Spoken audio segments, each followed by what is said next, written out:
20% of the global crude oil supply has just been cut off within the past 24 hours. Supply chains are fracturing, inflation is exploding. This is no sci-fi movie scenario. According to the latest intelligence assessments from Reuters and Bloomberg, the Persian Gulf is a powder keg waiting to detonate.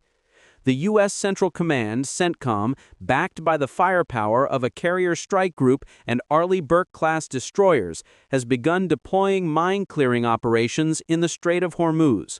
Going beyond standard freedom of navigation operations, FONOPs, the Pentagon has just tightened its tactical grip, establishing a comprehensive naval blockade on Iran's key export ports.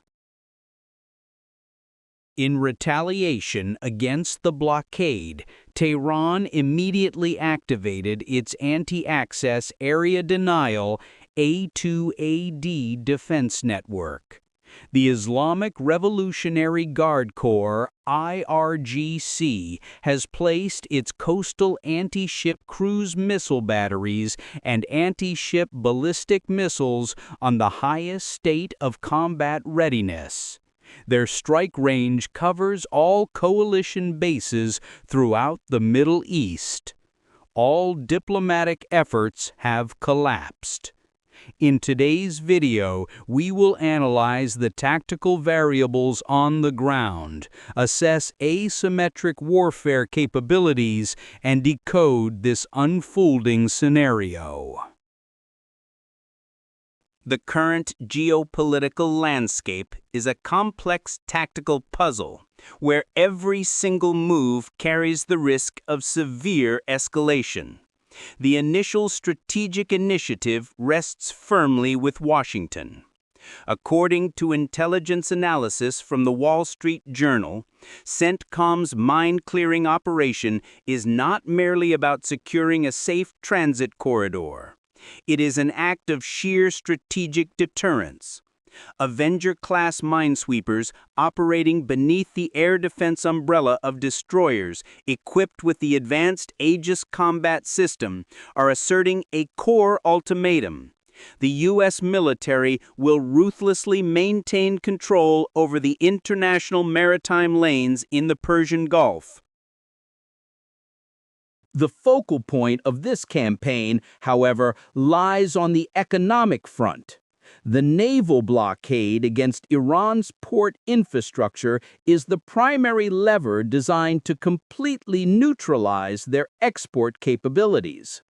When crude oil cannot be shipped, the financial pipeline for proxy forces is severed. The Pentagon is pushing the rules of engagement right to the red line of a full-scale armed conflict. Faced with this blockade, how will Tehran respond? A conventional naval engagement against the Fifth Fleet is tactically unfeasible. Instead, their military doctrine prioritizes asymmetric warfare, fully exploiting tactical flexibility. Security assessments from Al Jazeera's intelligence network indicate that the immediate threat does not come from large displacement frigates. It lies in overwhelming fire saturation. Swarms of loitering munitions, explosive-laden unmanned surface vehicles, and mobile short-range ballistic missile launchers have simultaneously transitioned to a DEFCON 2 level of combat readiness. The IRGC's kill web is by no means restricted to the maritime domain. Targeting data loaded into Tehran's systems is locked on to critical infrastructure. The network of U.S. forward operating bases and the strategic petrochemical complexes of the Arab coalition. Should their swarm tactics penetrate the Patriot and THAAD air defense layers, the battle damage assessments would be catastrophic. At that point, a full-scale regional war will ignite. Parallel to the shifting naval force posture, another strategic front has just collapsed: the diplomatic channel. According to briefing reports in Foreign Policy, the de-escalation negotiations from late February have officially broken down. The core catalyst is the doctrine of brinksmanship. Washington adamantly demands that Tehran suspend all hostile interdictions, committing unconditionally to freedom of navigation operations prior to any dialogue. Conversely, Iran has drawn a strict red line. The Pentagon must immediately lift all economic blockades. Caught between irreconcilable hard-line postures and the imminent risk of military escalation, sheer strategic mistrust has paralyzed all efforts at negotiation. And just as the Persian Gulf edges toward the brink of a conventional war, an unexpected mediator is forced to intervene. Pakistan. Why is Islamabad the focal point? Occupying a core geopolitical position, sharing a direct land border with Iran, while maintaining a delicate balance of power between the Arab bloc and the NATO alliance, Pakistan has emerged as the rare intelligence nexus capable of sustaining a multilateral backchannel. Field reports from Reuters confirm that Pakistan's diplomatic corps is executing shuttle diplomacy at maximum intensity.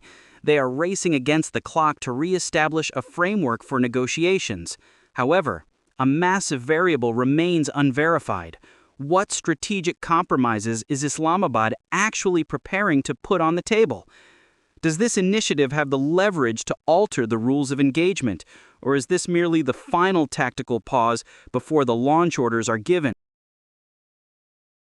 Pivoting our analysis away from the military variables and the geopolitical deadlock at the negotiating table, we must confront a stark macroeconomic reality. How does a distant maritime hotspot deliver a direct blow to global purchasing power? The epicenter of this systemic risk is the Strait of Hormuz.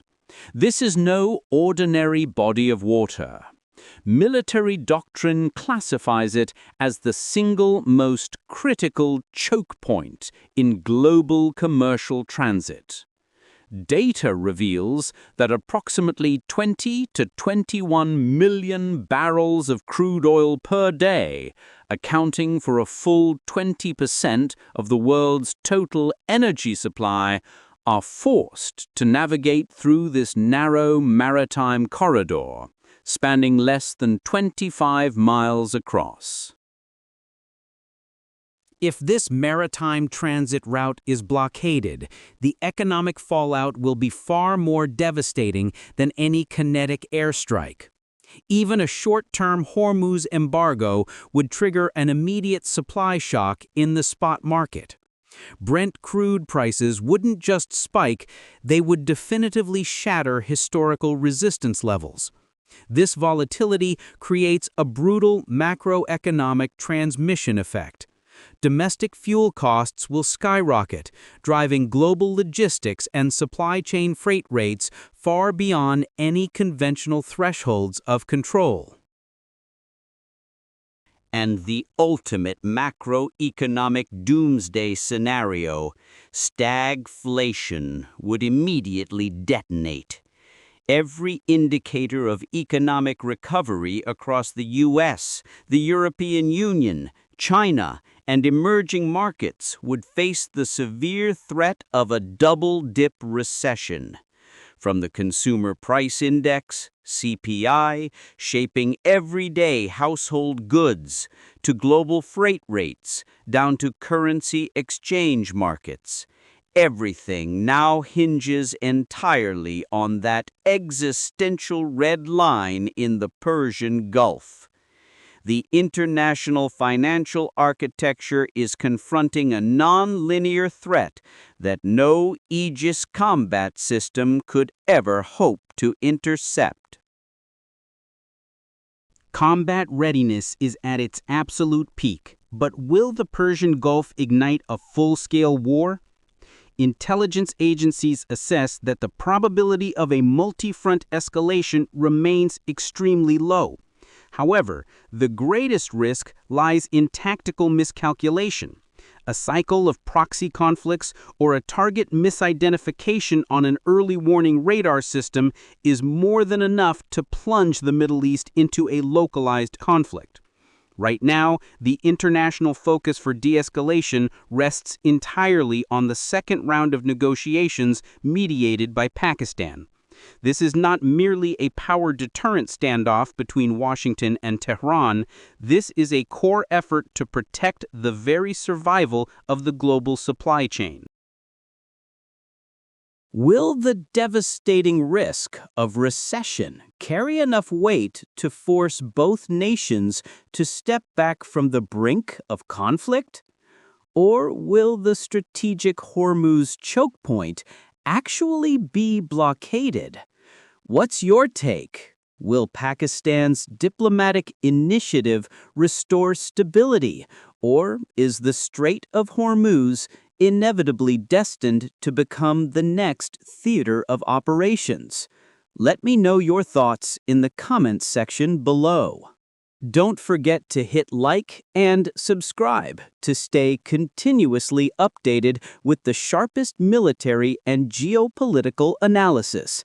Until then, we'll see you at the next global hotspot.